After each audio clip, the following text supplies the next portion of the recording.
60장 꾀를 내어 적을 물리친 장비.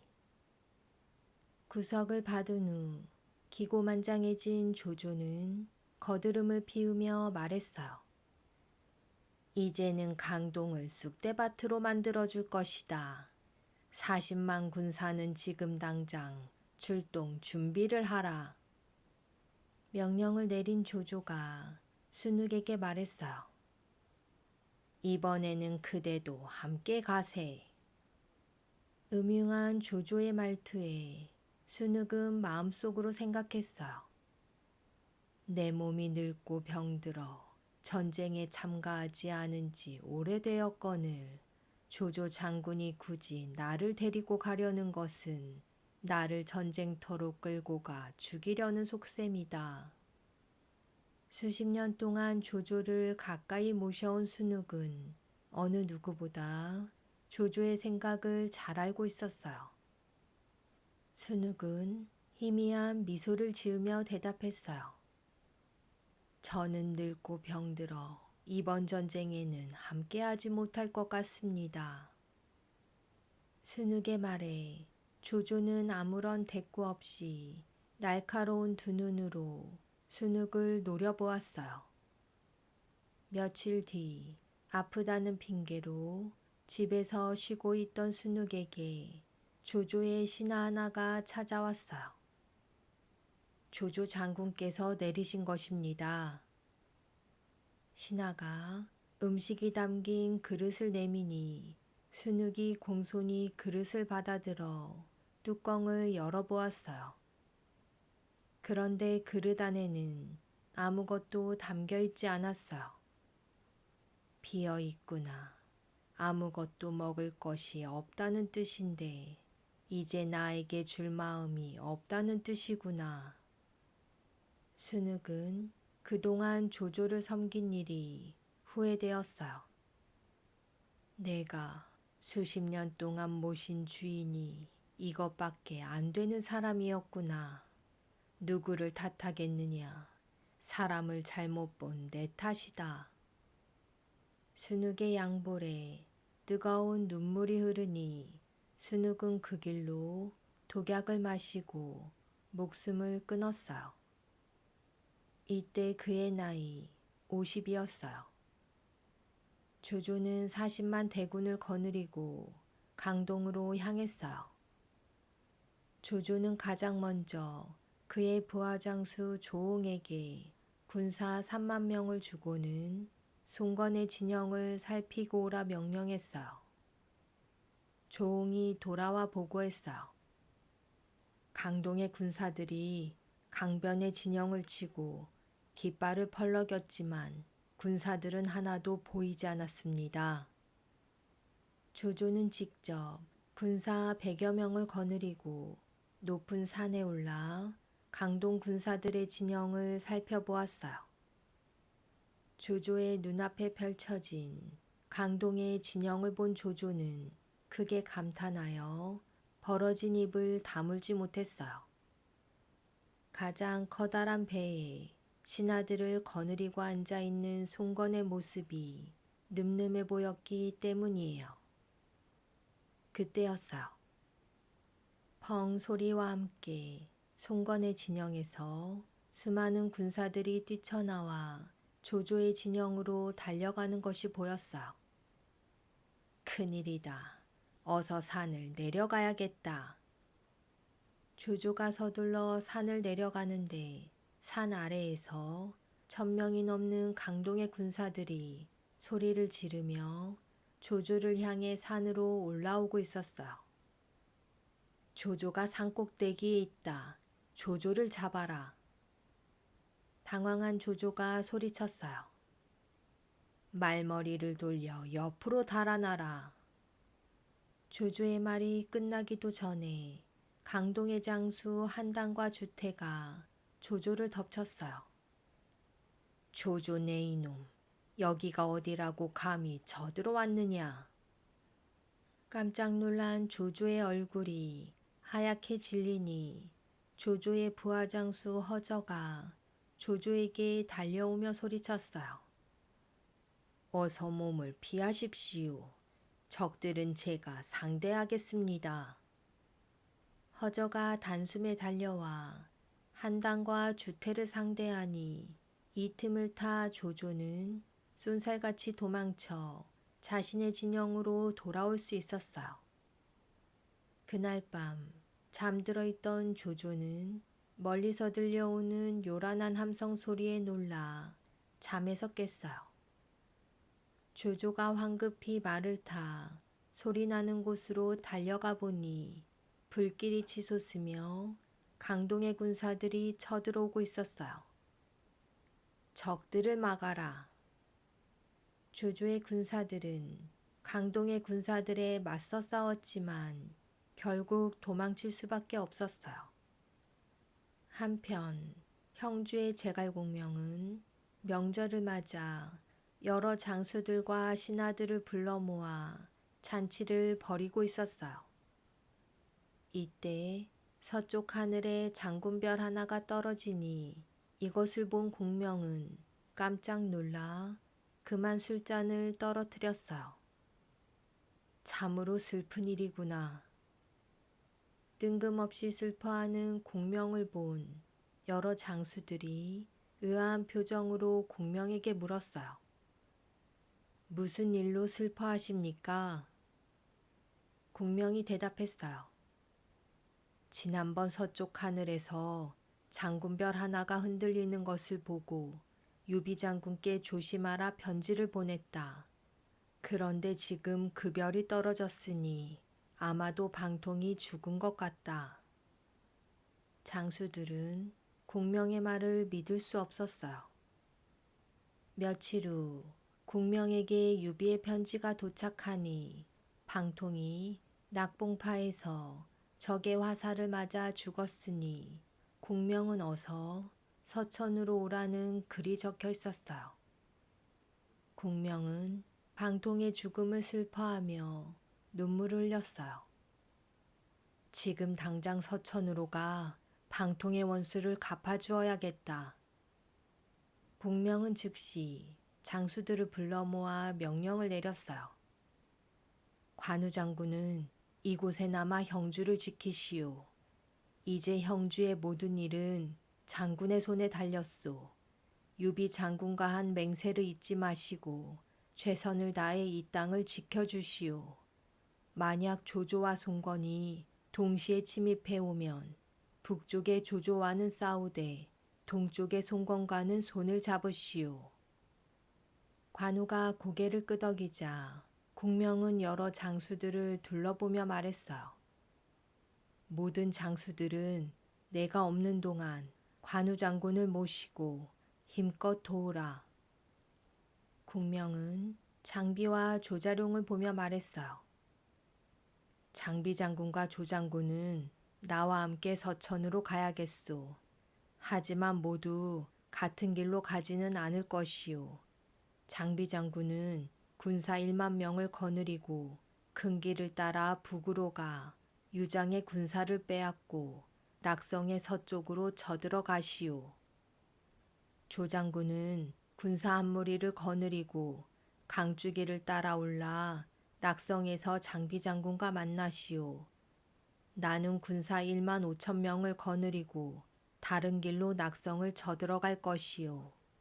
이번 싸움에서는 낙성에 가장 먼저 도착하는 사람이 가장 큰 공을 세우게 될 것이오. 제갈공명은 장비가 혹시나 실수할까 걱정되어 다시 한번 당부했어요. 서천에는 용맹한 장수들이 많으니 적을 가볍게 여기면 안 됩니다. 백성들을 괴롭혀서도 안 되고 술을 마시거나 부하들을 때려서도 안 됩니다. 무사히 낙성에 도착할 수 있도록 부탁드립니다. 장비는 제갈공명의 말에 콧방귀를 뀌었어요. 그렇게 공명과 장비 그리고 조자룡은 각각 세 갈래로 나뉘어 낙성으로 향했어요. 공명과 헤어진 장비는 군사들을 향해 두 눈을 부릅뜨며 소리쳤어요.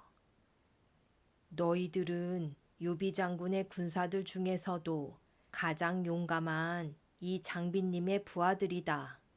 나는 이 길로 쏜살같이 달려 가장 먼저 낙성에 도착할 것이니 나를 따르는 자는 살 것이고 뒤처지는 자는 죽을 것이다.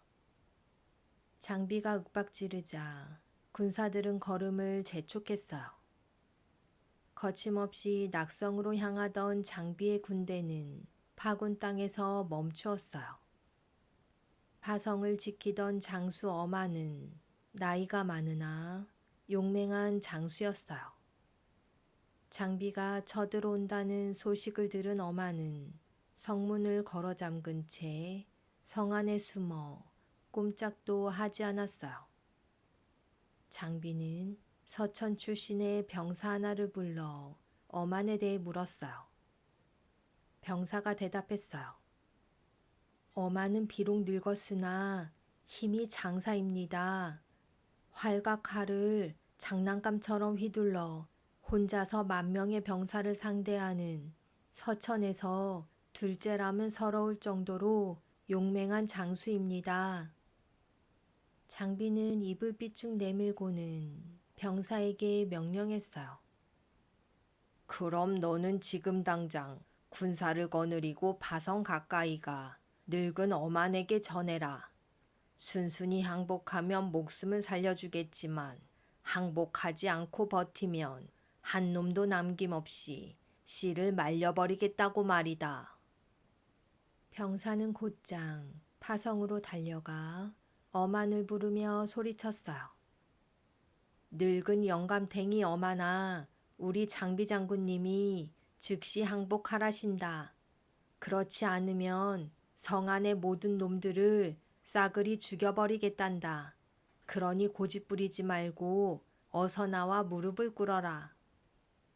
이 말을 들은 어만의 입이 다물어지지 않았어요. 어만이 소리쳤어요. 도둑 같은 놈이 어디서 감히 협박하는 것이냐.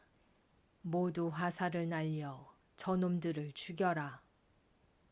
어만의 말이 끝나기 무섭게 화살이 날아오니 장비의 부하들은 꽁문이 빠지게 달아나 장비에게 돌아왔어요. 장비 장군님, 항복은커녕 고슴도치가 될 뻔했습니다. 부하의 보고를 받은 장비는 고민에 빠졌어요. 파성은 높은 산 꼭대기에 자리 잡은 성이라 그곳을 통과하지 않고는 낙성으로 갈 수 없었기 때문이에요. 양손으로 머리를 쥐어뜯으며 고민에 빠진 장비가 무언가 생각난 듯 무릎을 탁 치며 껄껄 웃었어요. 옳지, 그거다. 장비는 욕을 잘하는 병사들을 뽑아 데려오라 명령했어요. 욕을 잘하는 병사 50명이 모이자 장비는 그들에게 명령했어요. 너희들은 나와 같이 파성 아래로 가 어만을 향해 실컷 욕을 퍼부어라. 나는 성문 가까이 숨어 있다가 화가 난 어만이 성문을 열고 뛰쳐나오면 즉시 잡아 죽일 것이다. 장비는 의기양양한 표정으로 파성 아래로 가 몸을 숨긴 후 병사들에게 욕을 시켰어요.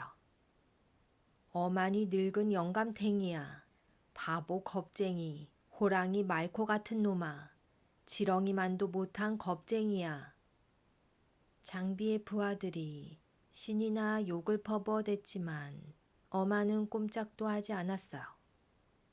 장비라는 놈 참으로 무식한 놈이로구나.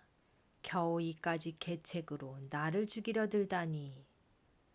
하루 종일 욕을 하느라 입술이 퉁퉁 불어터진 병사들은 장비에게 와 불평했어요. 장비 장군님, 이제는 더 이상 못하겠습니다. 장비는 부하들을 돌려보낸 후 또다시 고민에 빠졌어요. 제갈공명과 약속한 시간은 점점 가까워 오는데 어만은 바위처럼 성 안에서 움직일 생각을 하지 않으니 장비는 애가 타 죽을 것 같았어요. 그러던 어느 날 장비에게 좋은 생각이 떠올랐어요. 옳지, 그리하면 되겠다. 장비는 부하 장수들을 모두 불러 모아 명령했어요. 병사들 중에서 나를 쏙 빼닮은 병사 한 명을 데려오너라. 그리고 나머지 병사들은 산으로 올라 땔감용 나무를 구하는 척하며 파성을 통과하지 않고 산을 넘을 수 있는 산길이 없는지 살펴보고 오너라. 명령을 받은 장수들은 즉시 장비를 닮은 병사 한 명을 구해오고는 산으로 향했어요. 장비는 자신을 닮은 병사를 살펴보며 미소를 지었어요. 나만큼 잘생기진 않았지만 비슷은 하구나. 좋다. 너는 지금부터 나와 똑같은 투구를 쓰고 똑같은 옷을 입어라. 장비는 자신을 닮은 병사에게 자신의 투구와 옷을 입혔어요. 그렇게 시간이 흐르고 산으로 나무를 하러 간 병사들은 각자 어깨에 나무를 메고 내려왔어요. 그런데 그들 속에는 파성에 어만이 보낸 첩자도 끼어 있었어요. 장비가 노린 것은 바로 그것이었어요. 장비는 병사들 틈에 첩자가 있다는 사실을 알고 있으면서 모르는 척 시치미를 떼며 병사들에게 물었어요. 그래, 산길이 있더냐? 병사들이 대답했어요. 네, 있기는 했습니다만 워낙 좁고 험합니다. 장비가 고개를 끄덕이며 명령했어요. 그럼 됐다. 오늘 밤 우리 군사들 모두 산길을 통과해 낙성으로 간다. 장비의 부하 장수들은 어만의 군사들이 갑자기 공격해오면 위험하다 말렸지만 장비는 고집을 꺾지 않았어요. 모두 시끄럽다. 내가 반드시 1등으로 낙성에 도착할 것이다. 이곳에서 더 이상 시간을 보낼 수 없다. 부하 장수들이 물러가자 장비는 막사로 들어가 자신과 닮은 병사를 바라보았어요. 고슴도치같이 뾰족한 수염과 거무죽죽한 얼굴에 장비와 같은 투구와 옷을 입으니 마치 쌍둥이와 같았어요. 장비는 터져나오는 웃음을 참으며 병사에게 말했어요. 너는 오늘부터 장비 장군이다. 알겠냐?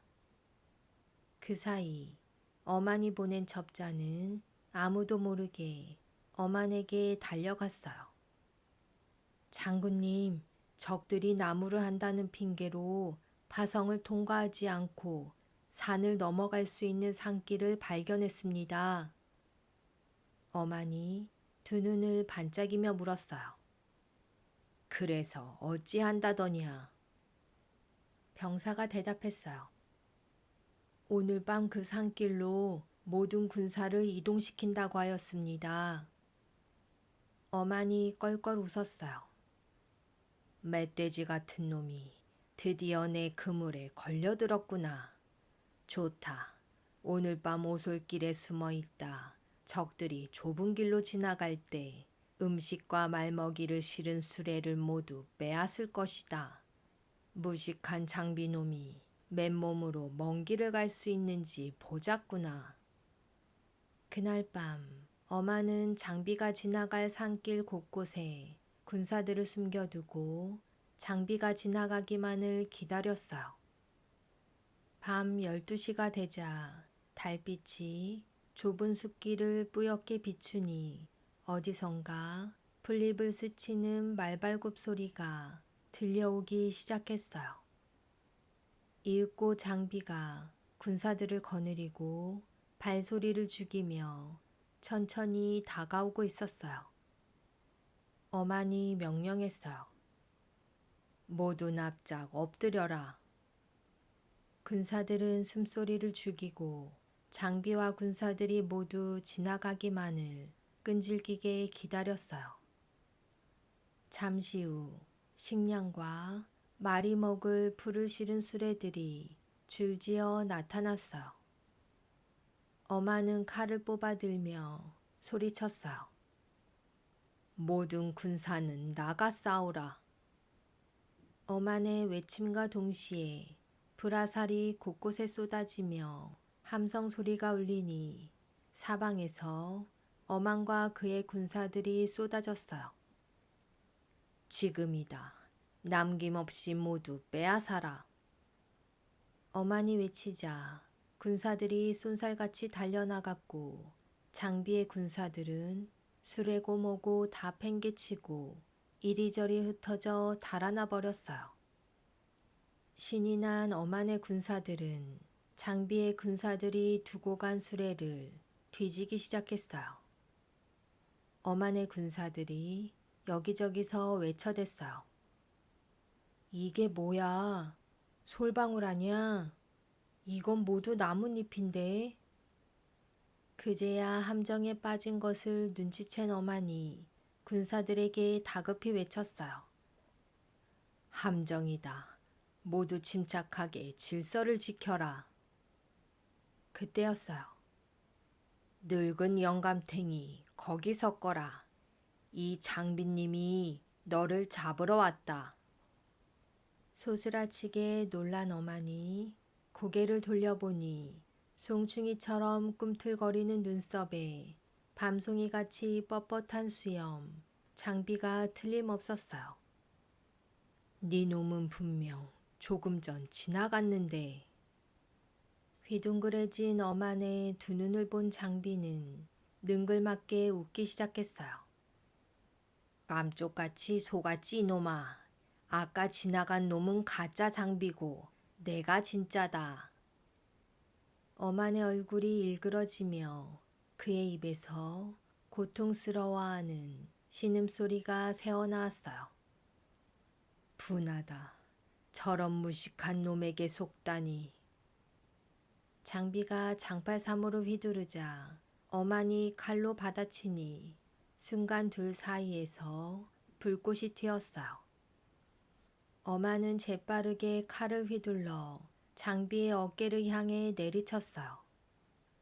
장비는 번개처럼 빠르게 몸을 틀어 어만의 칼을 피하고는 기울어진 어만의 등을 노려보며 몸을 날렸어요. 장비가 어만을 부둥켜 안고 말 아래로 떨어지니 두 사람은 무기를 놓고 맨손으로 싸우기 시작했어요. 하지만 늙은 어만은 장비의 상대가 되지 못했어요. 그렇게 어만은 장비의 포로가 되어 온몸이 밧줄로 묶이고 말았어요. 어만의 군사들 또한 갑작스러운 기습에 당황한 사이 어만마저 포로로 잡히자 칼과 창을 버리고 항복했어요. 장비는 군사들을 거느리고 파성으로 들어갔어요. 그때는 이미 장비의 부하 장수들이 텅 빈 파성을 점령한 뒤였어요.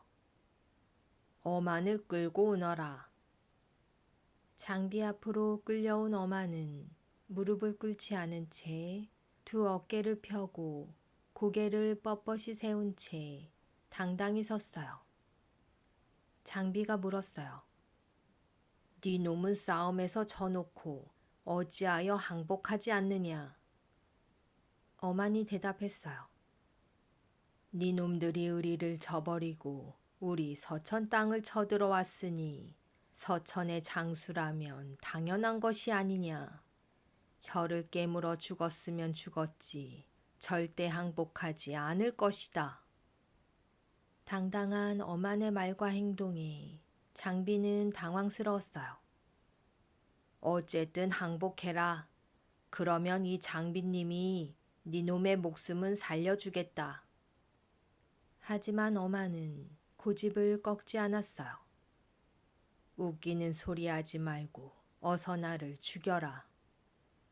목숨을 구걸하지 않고 을을 내세우는 엄한의 장수다운 태도에 장비는 감동받았어요.